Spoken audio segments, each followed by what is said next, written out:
Hello everyone and welcome to SUNUP. I'm Lyndall Stout. We join you today from Garvin County, where for 100 years the local county fair has been bringing together people from all over this community.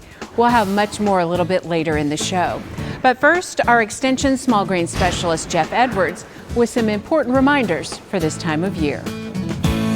Well, the first thing whenever we're talking about good quality seed is that we want good germination. Preferably above 80% germination.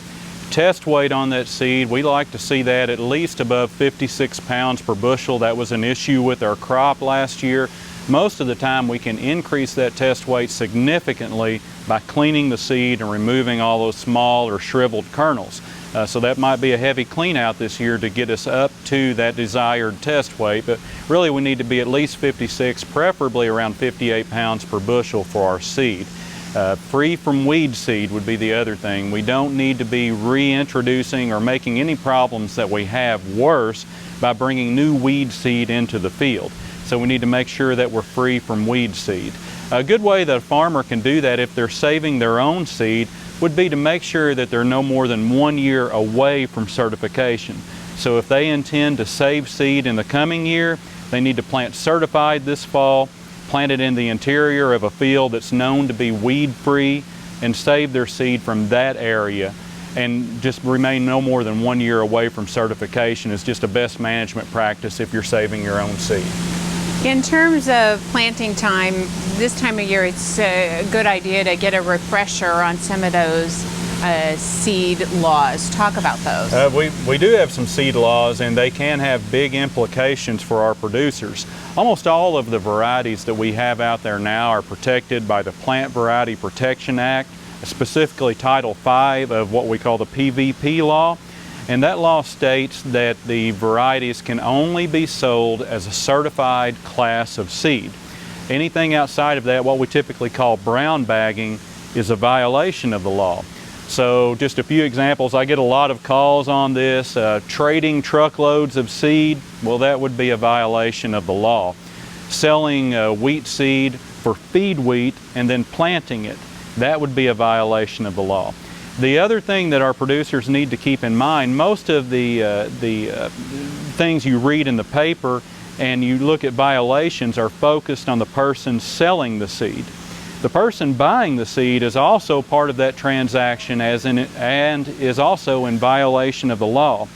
Anyone in the middle who knows what's going on in terms of using their scales, cleaning the seed, any of that, they can also be part of that violation and any lawsuit or legal action that occurs as a result of that violation of the law.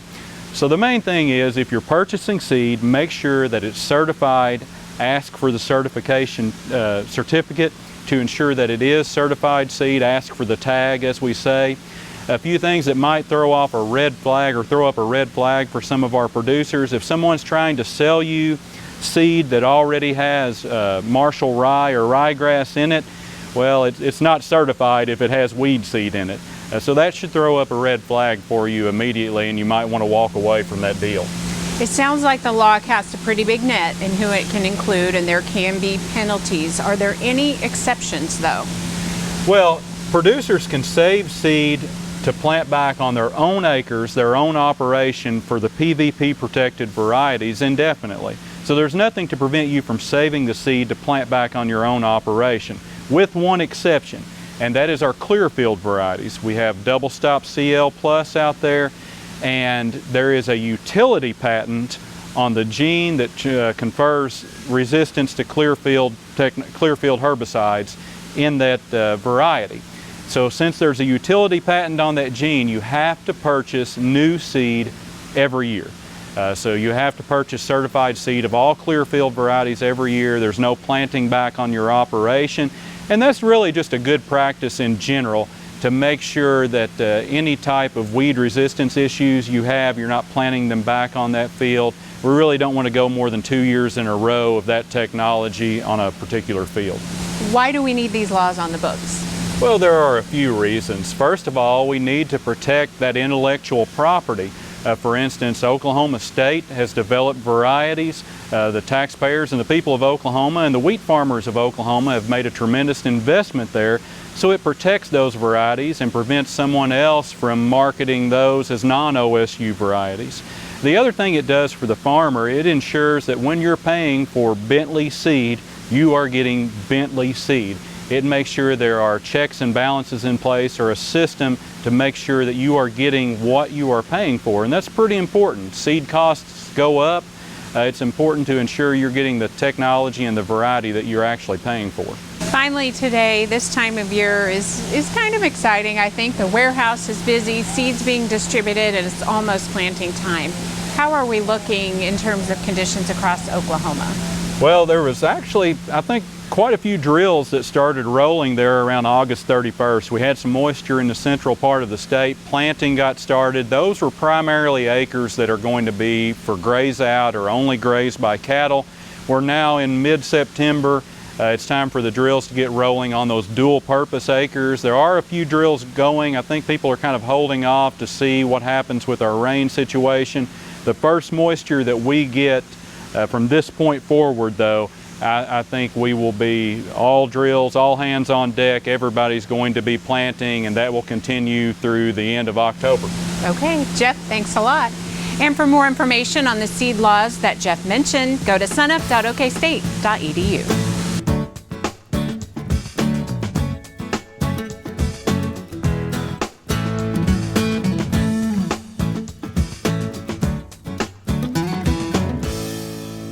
There's a lot of wheat in the Oklahoma bins right now, and Kim, let's talk about the price of wheat right now. Where are we setting? Well, we're setting with the September contract around $4.77. Oklahoma cash price somewhere around $4.30 a bushel. Watching that September contract, it's got support around $4.60, maybe $4.50. That's where the strong support. That's where I have that, and it's got resistance at $4.80. It's been kind of drifting down since, say, June and July. Where is the bottom of the wheat market? Well, you look at the long-term trend, that's down. You know, they say the trend is your friend. Well, right. In this case, it's your enemy, because we've been trending down since, about July of 13. If you look at wheat prices on the KC contract over the last 15 years, there's a floor at about $4.30 on the futures contract. I've got my bottom at $4.50. Mm-hmm. So, you know, we could pop the $4.50, go down, bounce off $4.30. You convert that to a cash price, say, so you got $4.50 on the September contract, take about $40 off of that. That'll get you down to around $4.10 cash, or in central Oklahoma, or $4.50 on the September contract. My dad always told me you cannot answer if questions, but I'm going to ask one. If we do reach that bottom, will there build a trend upward after that? And if so, how long do you think that trend would last? Well, I think what we're going to do is we're going to find a bottom down here. It may not be $4.50. It may be down around $4.30. Depends on what happens with Australia and Argentina wheat crops. However, I think what we'll do, and you can look back at 2008 to a certain degree, but really in 2009, if you'll look at that marketing year, from about October all the way into February, March, we just had a sideways pattern. Mm-hmm. It came up just a little bit as we came into harvest, and it was after harvest, when we started losing the world crop, that it really took off. So what we normally do along the bottom here is just find a spot and then move sideways, plus or minus 25-30 cents. Okay, speaking of the world crop, the world crop's been very good this year, and that's kind of affected the amount of wheat that Oklahoma producers have held on to. Let's say that if the U.S. wheat crop was not to produce this next year, zero, how long would it take the U.S. to sell off their crop and then have to start importing wheat? Well, actually, we've had 3 record world crops Right. in a row, Right. and we're projected to have record ending stocks. What you want to look at is the stocks to use ratio. Right. In the U.S. it's about 32%. That means with both domestic use and exports, we'd have about 4 months supply. If we didn't have a crop and you want to use up the full amount just domestically, you're going to have about 8 months supply of wheat with 0 production in 2016. So how do we introduce that wheat into the world market that we're sitting on right now? Well, right now we're priced about 30 cents under Canada. We're about 80 cents under Australia. We're just going to have to let their exports be sufficient so that their prices increase to ours. Ours may go down a little bit. Plus, we got the quality issue. We have a good bread milling quality wheat, a good quality wheat. We got to depend on that quality for the exports, and we do have export Right. sales now, and that's why we've got the sales. Is one, the relationships we have with the buyers, and 2, the quality of our product. Okay, changing gears right now. The WASDE report came out, yesterday. Let's talk about some of the stuff that may have been in that. Well, the market's really just watching corn and beans. Right. as wheat's a kind of a side issue. We'll have to wait till Monday to see what the market, how they react to that report after they've analyzed it over the weekend. It is possible if corn and beans get kicked down a little bit, and I think they're near the bottoms, but they could back off just a little bit. It could drag wheat prices down, but Monday's going to tell us what the true market reaction is to that report. Okay, thank you much, Kim. We'll talk about that next week. Kim Anderson, Grain Marketing Specialist here for Oklahoma State University.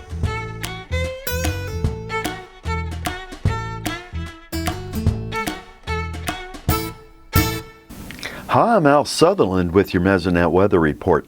Monday, Labor Day, was a hot one.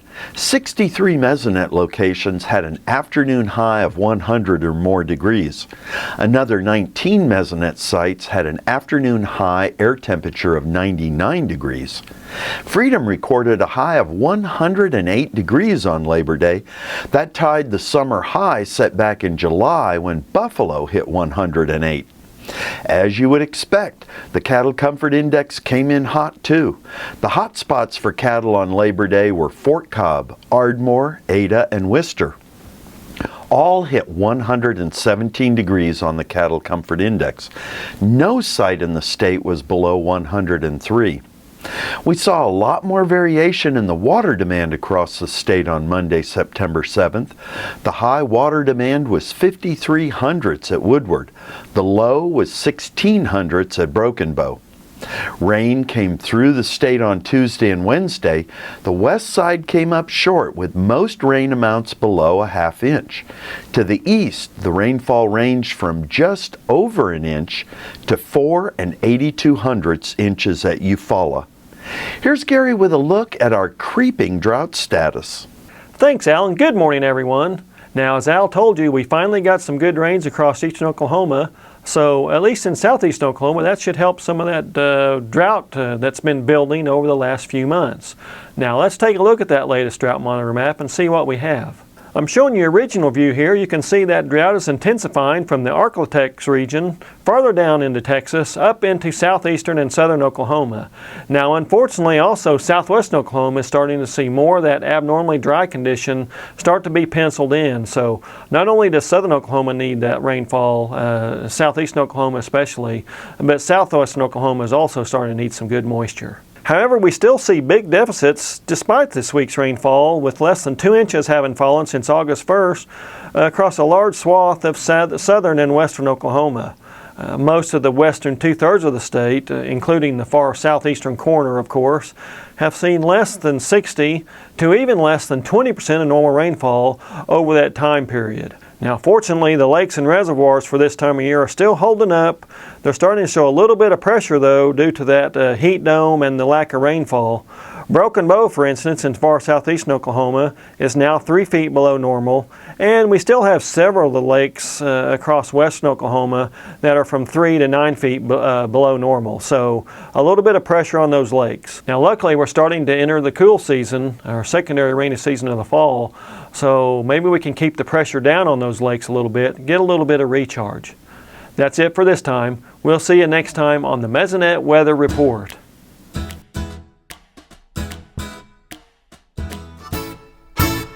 Prescribed burns are important to maintaining the landscape of Oklahoma. And John, there are a number of these associations across the state that are, devoted to making that happen.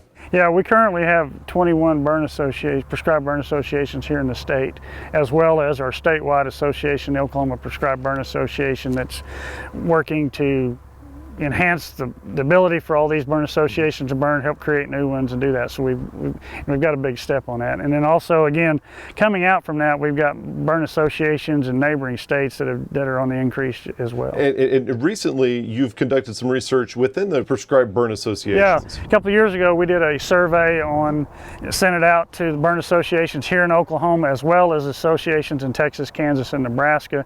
In our last survey, we found several interesting things. One of the things was asking about, what are some of the greatest needs that these burn associations have, and training come out to be number one.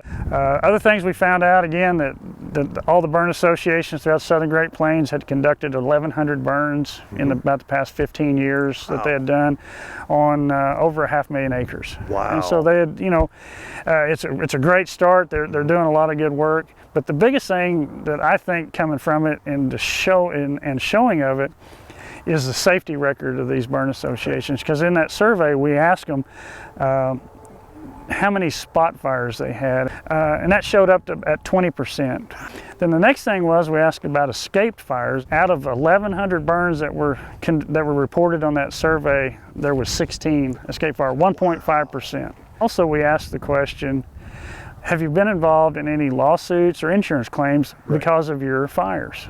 And the answer was 0.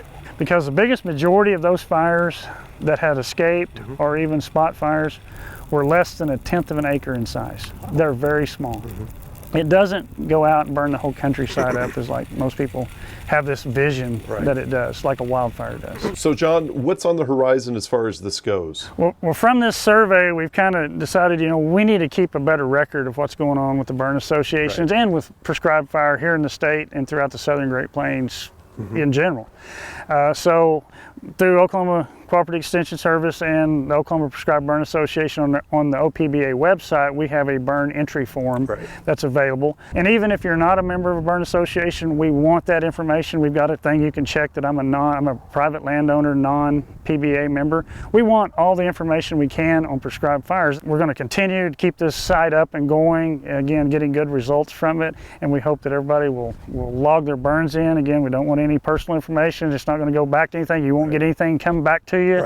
So we just want the information, that we can get it out to groups and to people to show that. Also, again, the Oklahoma Prescribed Burn Association is using this information too to help write more grants, to get more money for equipment, for training for these burn associations, for the ones that are already existing and new ones that's coming up, to help put together burn trailers, trainings that they can do for different burn associations. Also, we've got a couple of coordinators out in the state that are helping to write fire plans and work with those burn associations. So it's all a big benefit to everybody. Okay, well, thank you much, John. And for more information about burn associations and to see the results of the survey, go to our website, sunup.okstate.edu.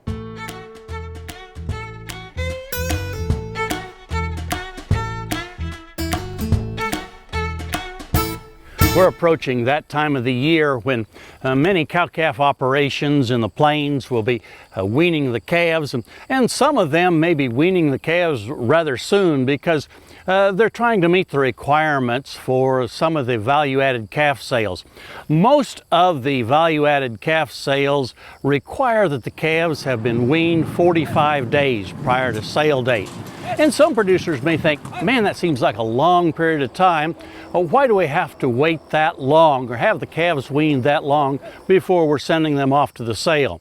Well, there's data that comes from Iowa State University a number of years ago that I think really does a good job of answering that question.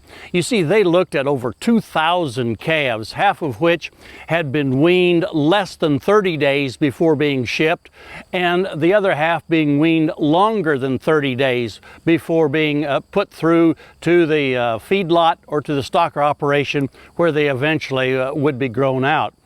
Those calves that had been weaned longer than 30 days had less than half as much respiratory disease as did their counterparts that were weaned shorter.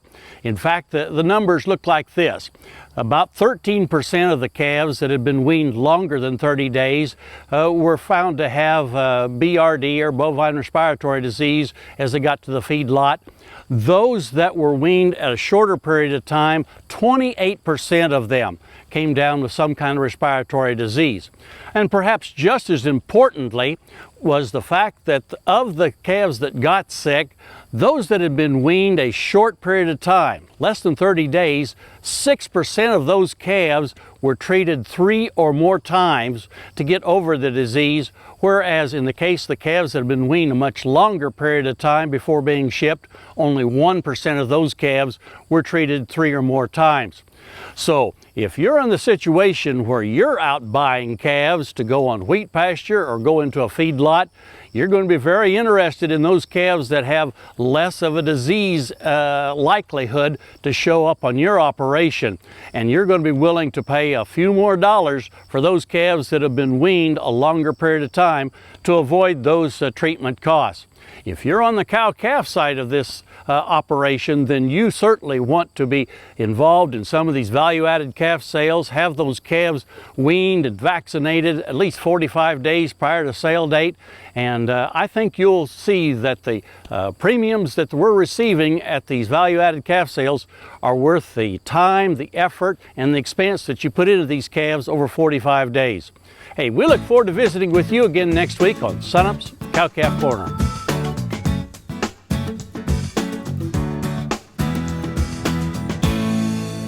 Speaking of OQBN, fall weaning dates are almost here for calves.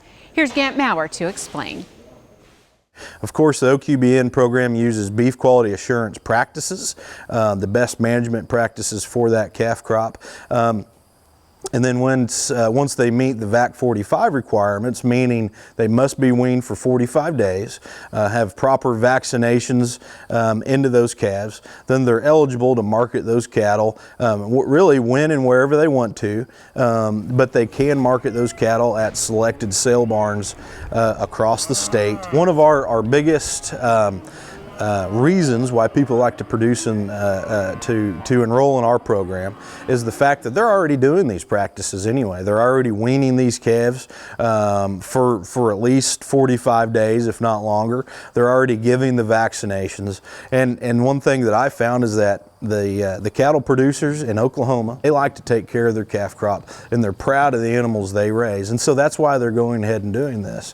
So once enrolled in the program, we're going to see about an 8% increase in the value of those calves versus a non-weaned calf.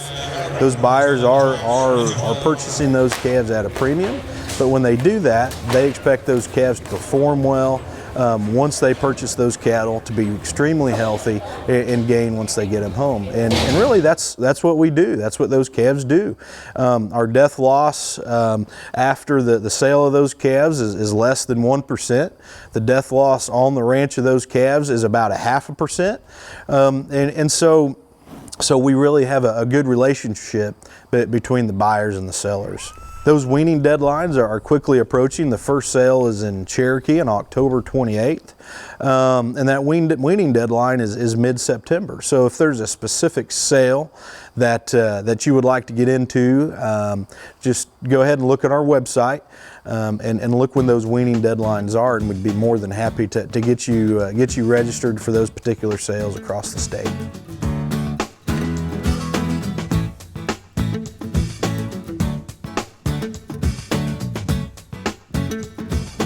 And now back to Garvin County, where volunteers from this community have been the backbone of the fair for a century.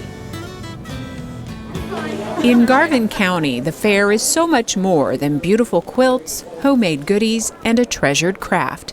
It's the people here who make it what it is. We're pretty close-knit. 76-year-old Mona Endler of Elmore City is one of them. A dedicated volunteer who's done just about everything over the past 14 years. Her favorite thing? Well, visiting with everybody and seeing everything. Part of what's now a century-long tradition. It is our 100th. Their first fair was in 1915. So we've been looking forward to this for a few years. history books say that first fair took only 2 days to organize. We start months in advance. A key part is assembling all of the volunteers. If they didn't come do what they do, it just couldn't happen. And it's mostly a lot of our ladies that have been around a long time. They come in and just know what to do, and they make it happen. We could not do it without them. People like Joanne Adams, who's been making friends here for 50 years. Oh, yes, all through the years. She's especially proud of even earlier ties to 4-H. I probably was 8 or 9 years old when I joined 4-H. And not far from the vintage quilt she's proud to help display, the 4-H entries. Our kids are fabulous. They work so hard, and I'm so proud of them. According to the OSU Extension Office, at least 500 young people are involved in 4-H in Garvin County in some way. Pretty reassuring, the fair is here to stay for at least another century. You can just do anything in the world and enter it because there's a category for it. Thanks so much for joining us this week. I'm Lyndall Stout in Garvin County. We'll see you next time at SUNUP.